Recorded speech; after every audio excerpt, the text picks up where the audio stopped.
finally. Oh, let me lie down to you. I'm sorry to hear that, really. Yeah, you told me already that you're kind of freaking out because of tomorrow.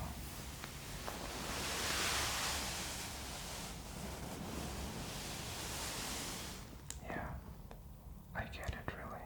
I mean, it's like all day we have these distractions or these means to kind of numb us down to our fears, but eventually at night we have to face our fears. We have to face our inner demons, and that can be really scary. Really.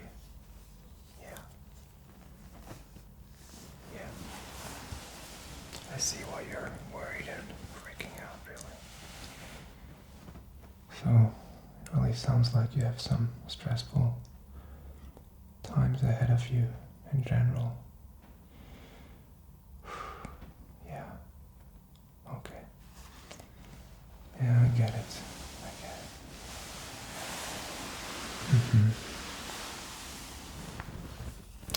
I know what you mean, especially.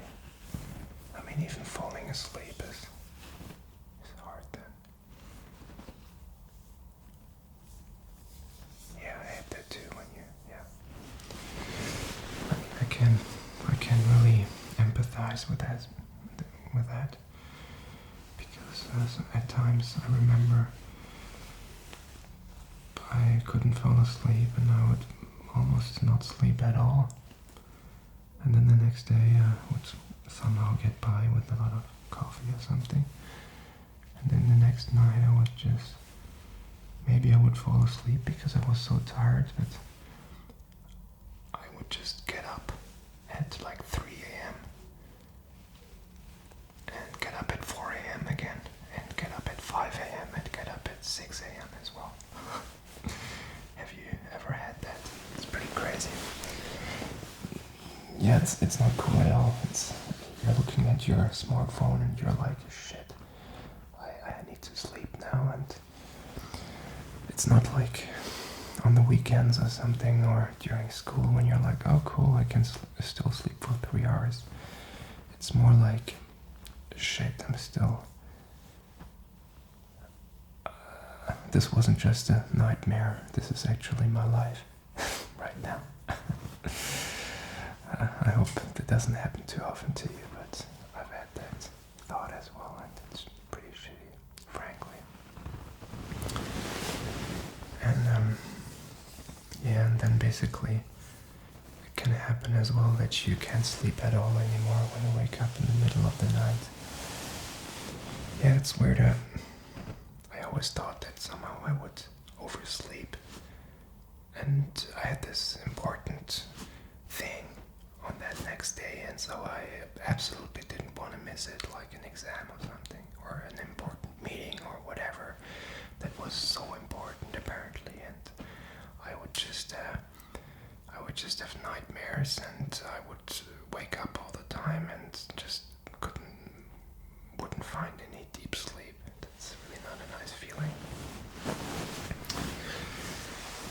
And then I mean, when you wake up, you're like, what the fuck is that? So you're really like, okay, I thought this was a nightmare, this thing I have to do today, but actually this is my life and I have to do it. it's yeah, I mean, I guess you don't need to over dramatize it, but I mean, that's just the way you're feeling, right? You just feel bad about the next days, right? And it's good to take that seriously, and I can fully emphasize.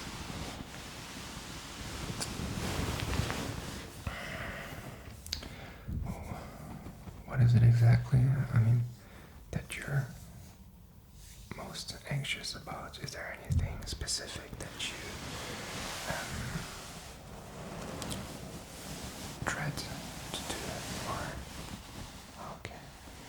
So you generally don't like to be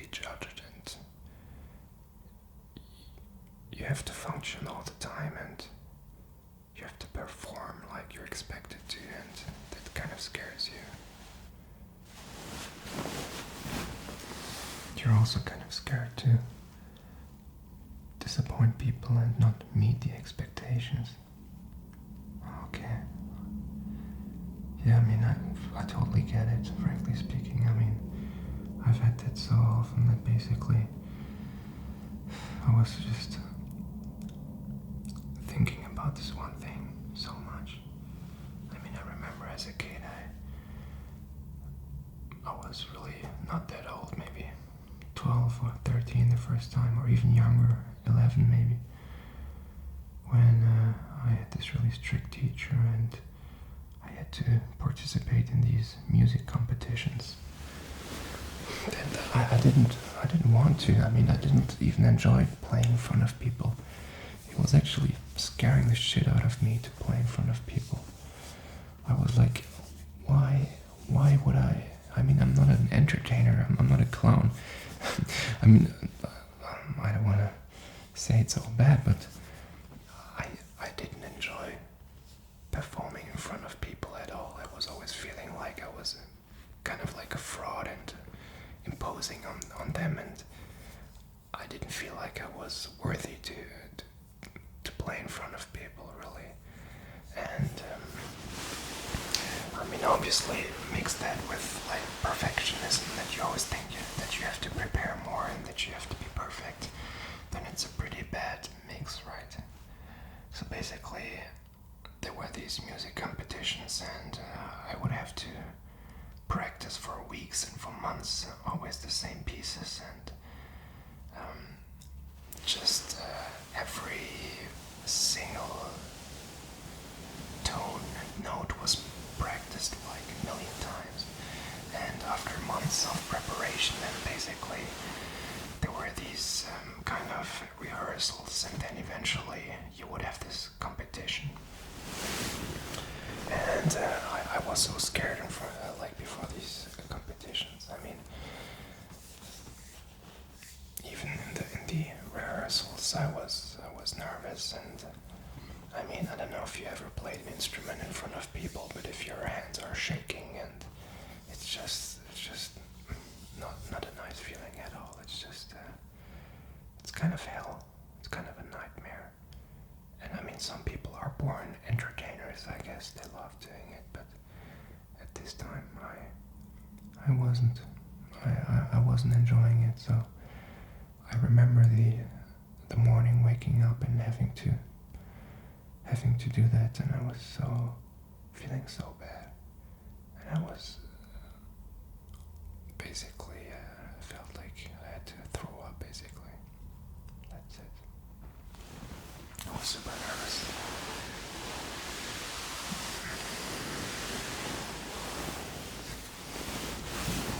You know what's funny? When I was nervous, my parents said, "Don't be nervous,"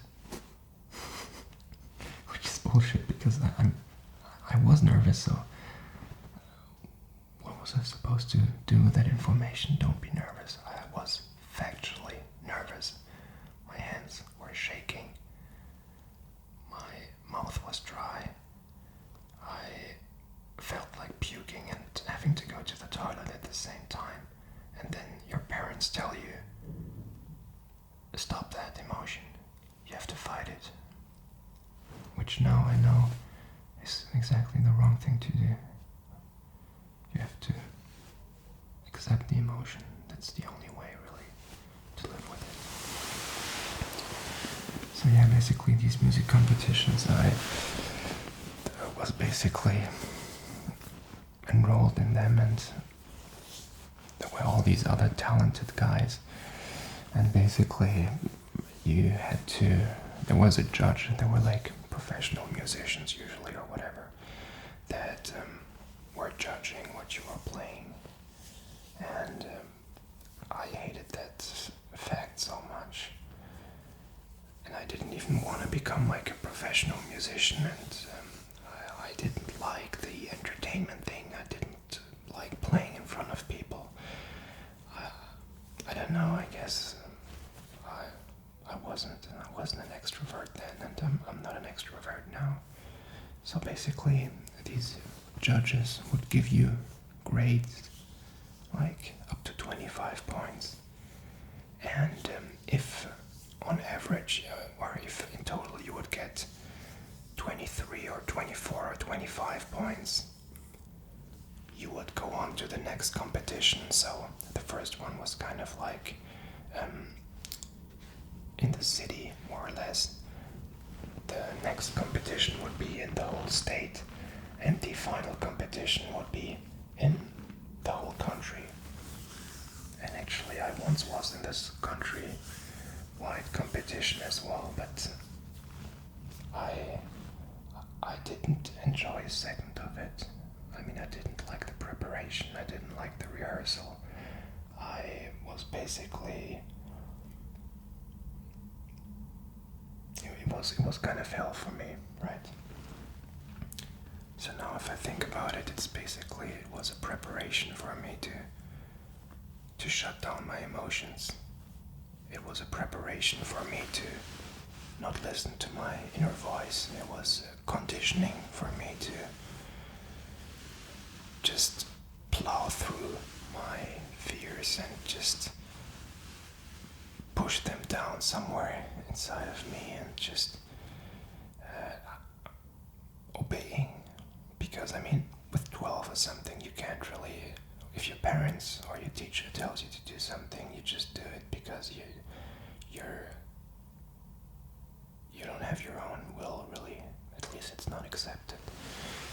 And even at that age, I usually said like, no, I actually don't really want to do it. But then the teacher would say, no, it would be good if you would do that. So, I mean, I don't know.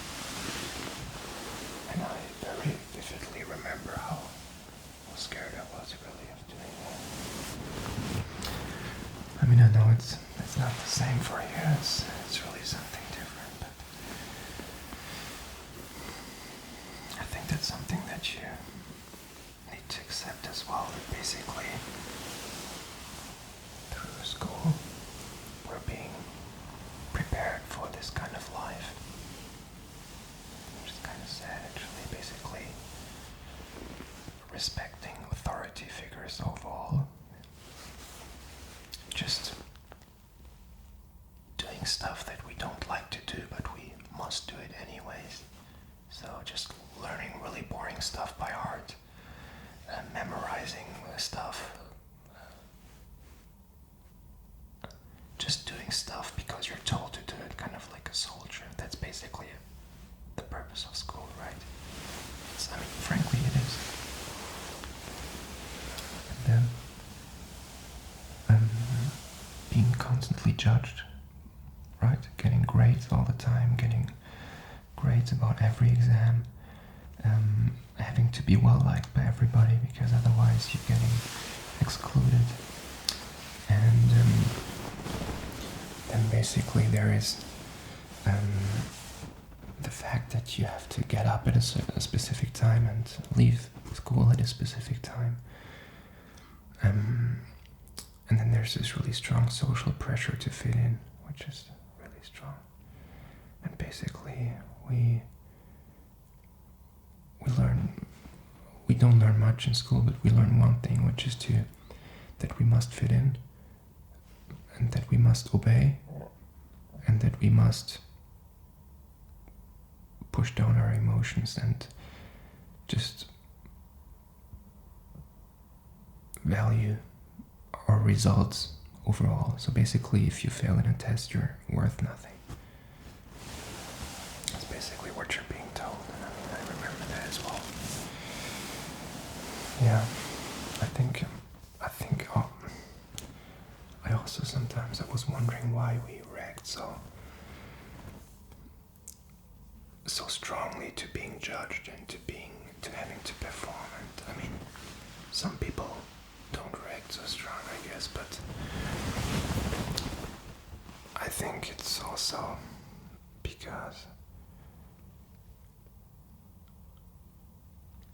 our need to fit in is really strong, first of all, biologically and evolutionary speaking. So if we are getting not accepted by the group, back in the day, that would mean that we might die because we didn't have the support. So I guess being excluded from a group can be very traumatic and like be a near-death experience, basically. And I think similarly, the fact that authorities are somehow being followed kind of blindly is probably also evolutionary. And I mean, it's kind of sad, but the fact that our brain is really not made for being happy. Our brain has one primary function, which is to survive.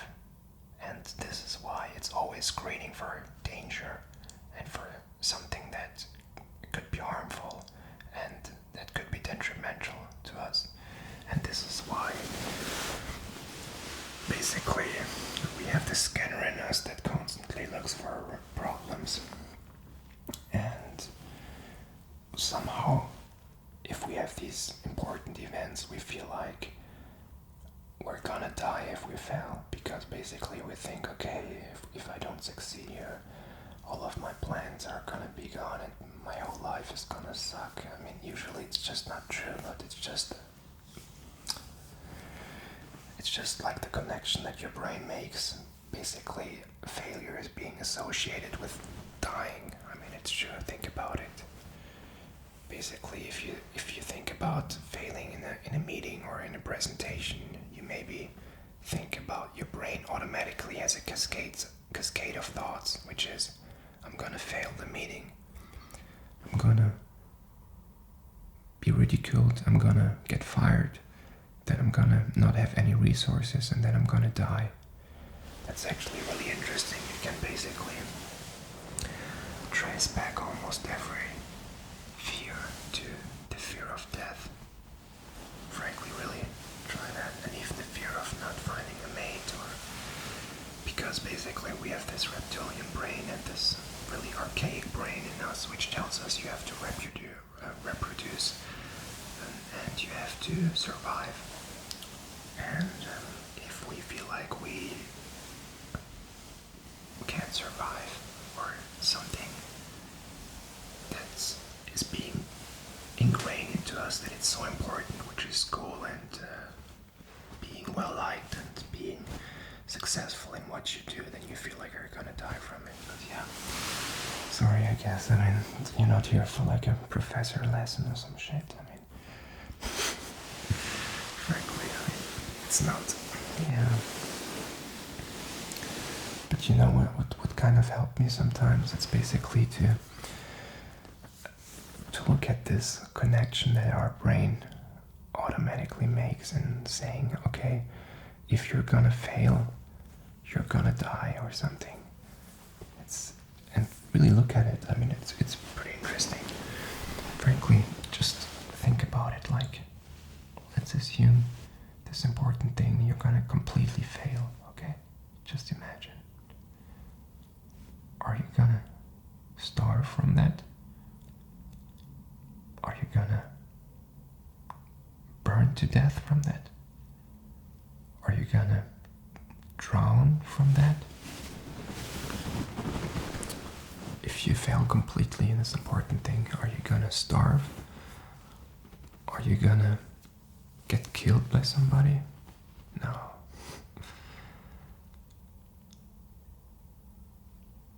Are there gonna be still people in your life that are gonna love you? Yeah, I mean, I'm gonna love you, right? So that's not the problem, right? Will you still be able to be happy if you completely screw up? Of course. There's so many ways to be happy, and your happiness doesn't depend on this event, really. I mean, it's maybe even better if you fail, because you never know. There's so many ways to become happy, and frankly speaking, at this point in my life, I feel like what you achieve and what you do, and it doesn't matter so much. I mean, it doesn't affect your happiness as much as you think it does. It's more about having freedom, really. But yeah, that's another topic. Yeah. I mean, yeah. I wish you could just take some of this burden that is on your chest and just take some of it, right?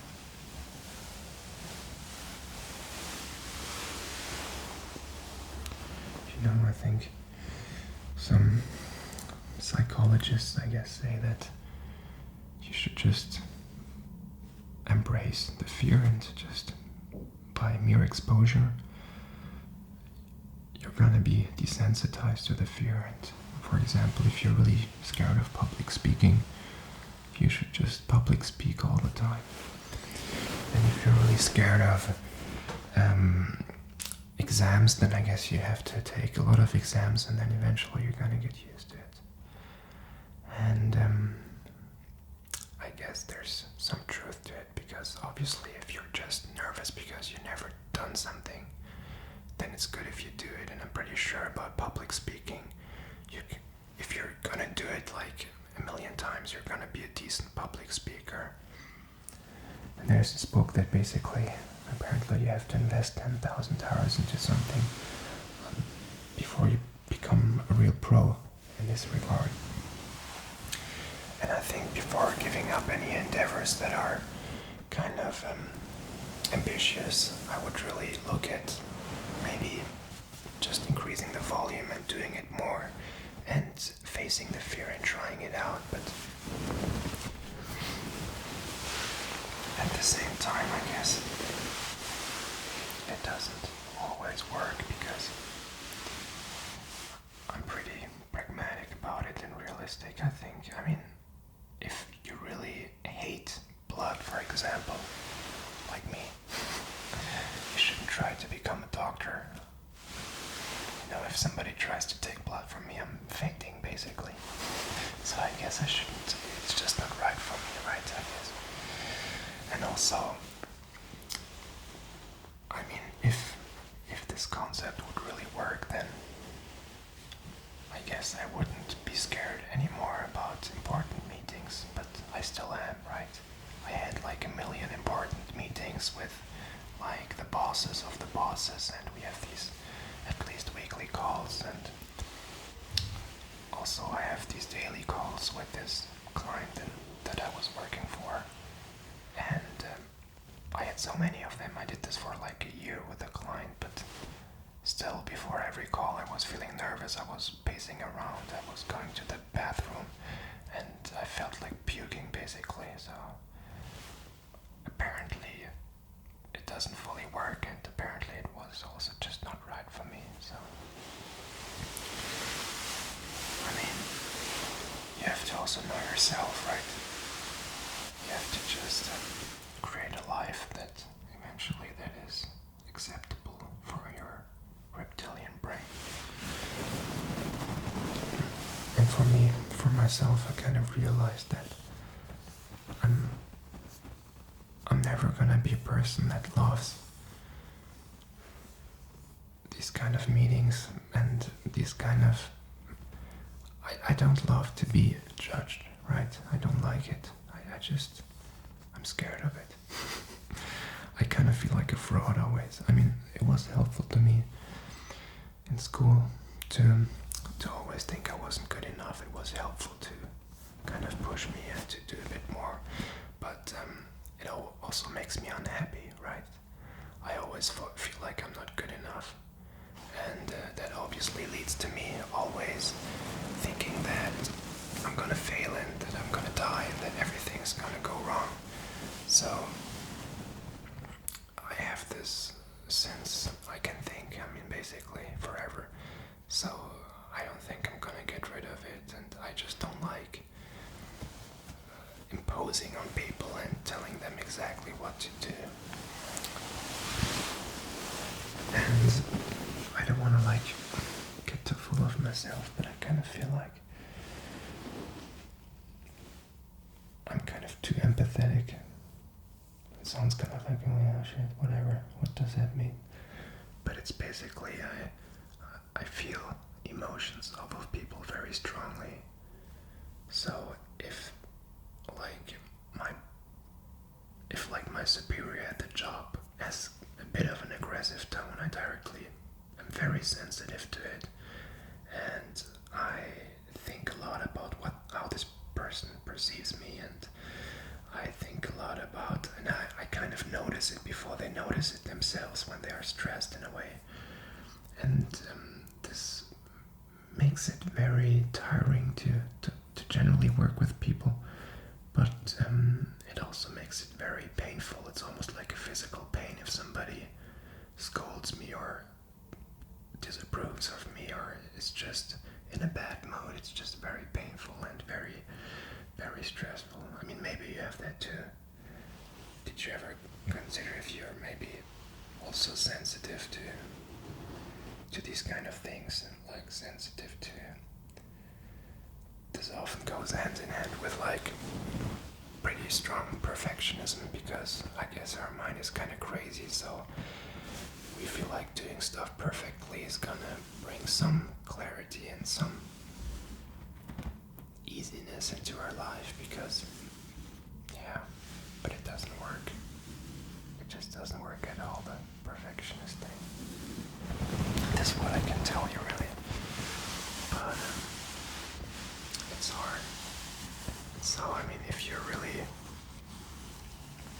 very empathetic and you feel emotions of people, and you're maybe a highly sensitive person, then some environments aren't gonna be good for you. It's just what it is. You have to accept them. You need more pauses. You need to have your calm, and you need to have your calm. Yeah, you shouldn't be in an open office, for instance. It's just the reality.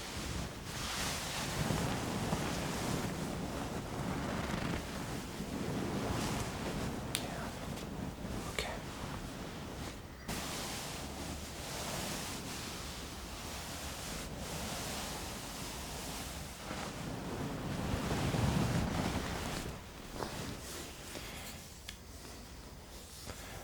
Actually, nowadays I think the right way to deal with these kind of anxious emotions is to just feel them.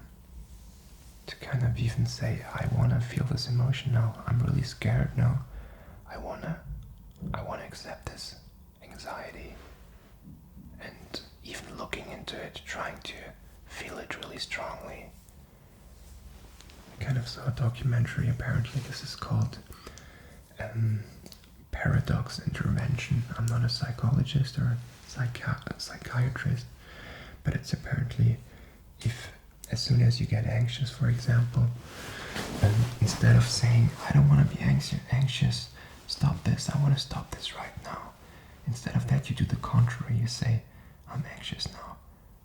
I want to be even more anxious. How can I become even more anxious? And then your brain is going to be confused, and your brain is going to think, why does he suddenly want to become more anxious? And this kind of leads to your anxiety going away. So, I mean, of course, if you're very much struggling with all of this, you can look for some psychotherapy, but also maybe looking into these things and into these techniques, I guess. But I guess, fighting emotions, like when my parents told me that I shouldn't be stressed, that's really not the right way, and the same goes for, it's just very unfortunate that as kids, instead of our parents teaching us, or maybe school teaching us how to deal with emotions, with fears, they usually just tell us, don't be scared, or as kids, don't be loud, don't be nervous, or they tell us, don't cry, don't feel like that. Basically, the message is always, don't feel like that. You're not normal for feeling like that. And I think we carry that up until our adulthood. Basically, I always feel like our emotions shouldn't be there, and we don't have a right to feel these emotions. And I think even still as adults, we fight these emotions. They can't flow through us, and this is why they're getting blocked, and they're creating this soup of anxiety and depression in us, which is really toxic, and it's making us unhappy. So I think do is to start giving yourself permission to feel your emotions. I think maybe if this emotion comes up, you just breathe first of all, and then you basically say, this emotion can be here now, and it's serving me. It's an indicator, it's a sign from my body, basically. And our emotions are very valuable.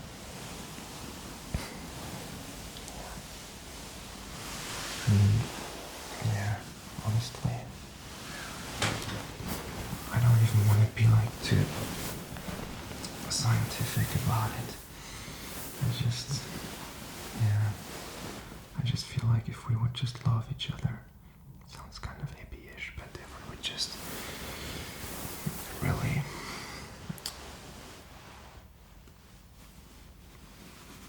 just accept each other as we are and just love each other, but also love ourselves more, we would just be much happier in this way. Right. I mean, frankly speaking, I kind of feel like, life shouldn't be such a harsh place, but it kind of is. I mean, the reality is, we're building these systems where all of these fears that are in us, right, they're being leveraged against us, right? I mean, look at the jobs nowadays. You're being judged all the time. You have these authority figures which are super important, apparently. You don't have freedom at all, so it's basically all your fears of being excluded are being triggered in you consciously, so you don't dare to relax and just work at your own pace. So all of these evolutionary and socially conditioned and induced by school triggers are being triggered by your adult life as well, and this is, I think it's kind of unethical, and I would hope that you're able to break free from this as well, and I hope this for everybody.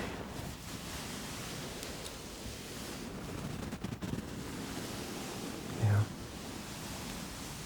I mean, frankly, what I really like, it's just, I like comedy. I like to not take myself so seriously, and nowadays, when I feel like I have these important things, sometimes I listen to audiobooks. I have this one audiobook about a guy where it's kind of like a comedy story where he basically starts working in a bank, and it's like basically the people he's working with are these social justice warriors and leftists, and kind of like a hippie-ish leftist thing, whatever, but at least his working environment is really terrible and he hates every minute of it, and everybody is just kind of hypocrites, and I'm listening to this audiobook almost every day at work, like about this guy who hates his work, so I guess that tells you a lot about me. But I mean, honestly, one of the best ways to avoid this kind of vicious circle of negativity and fear is to just laugh and call somebody that you care about. Yeah, I mean, and then laugh and just make some jokes, and if you can. And if you have people who can support you in these difficult times, you should not hesitate to ask them for support. And this is always something, I kind of automatically did this when I was stressed. I seeked out other people and I talked to them, or even just sent them some messages, and this helped me. Because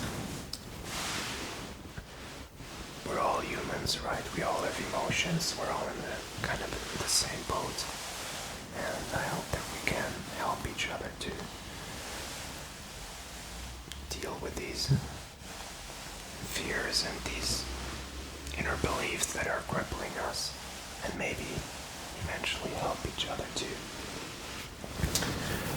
become better human beings, even then to create a better life for ourselves, where we don't have to feel like we have to function all the time and we have to perform all the time, and if we're not the best then we're not worthy, and that we have to be ahead of the curve, and that we have to always deliver perfect work. It's so bad. I mean, this whole perfectionism is such a disease, and I mean, in my job it was just always the client was expecting, I mean, if he would like find one single mistake on like a 20 slide deck from like PowerPoint or whatever, he would complain about it and freak out, and I would feel super guilty about it, and I'm like, what the fuck is wrong with you? Like, you couldn't even do it yourself, and you're just, because you're paying me, you think you can treat me like a piece of shit. I mean, I'm kind of not a fan of being in this victim mentality, you know? I mean, I don't know. I think we know we have the chance to emancipate ourselves, really, to say, okay, I accept this or I don't accept this, and I think part of becoming an adult and being an adult is to accept the life you have now as your own creation, but then say, okay, I created this unconsciously, and now I'm gonna start creating consciously. I'm gonna create my life like I want it, okay? And if I have to deal with people, with toxic people, and with negative situations on a daily basis, then I need to change my life. If I don't get used to it, and if I continuously feel unhappy about it, and I don't have to feel bad about it at all. And you know what? I hope you can find this strength in you as well. I feel a lot of compassion and love for you, right? I mean, this is seriously, I kind of feel like this is, if there's one thing in my life that I kind of want to do before I die, it's to help people who are in that same situation as me, where basically they lie in bed and they feel like there's this thing they have to do is so important, it's more important than everything else, and they must not fail, and then they have such a bad feeling, and they wake up in the middle of the night, and then they're sweating and they can't breathe, and then in the morning they feel like they would rather die than continue doing that stuff. And I feel like,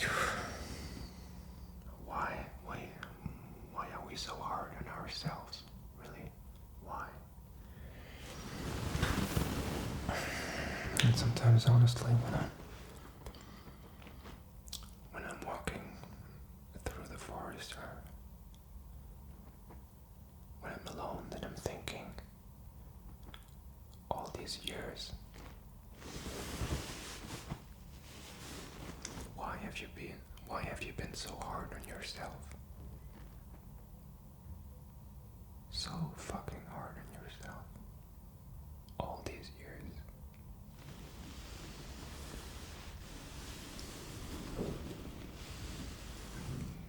Almost makes me cry.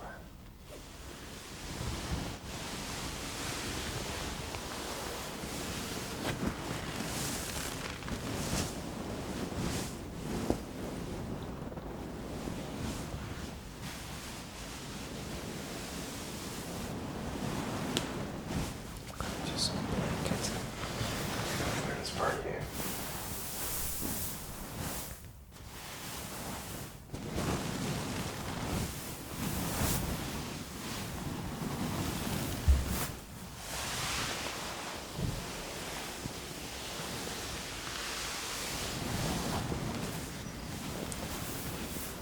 I'm gonna stay with with you for a while, okay?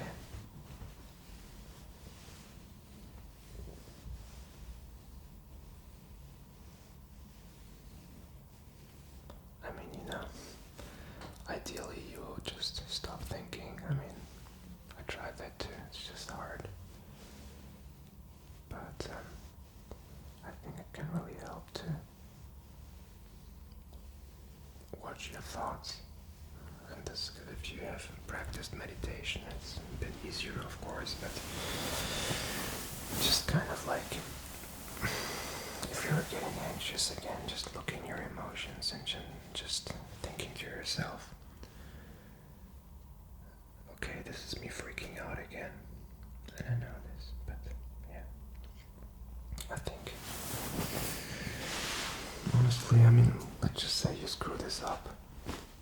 Whatever. I mean, what's gonna change, really? I mean, there's been so many situations where you thought you would screw something up, and probably most of those you didn't screw it up, right? But did you really feel super happy afterwards? Probably not, so it doesn't really matter, so fuck it.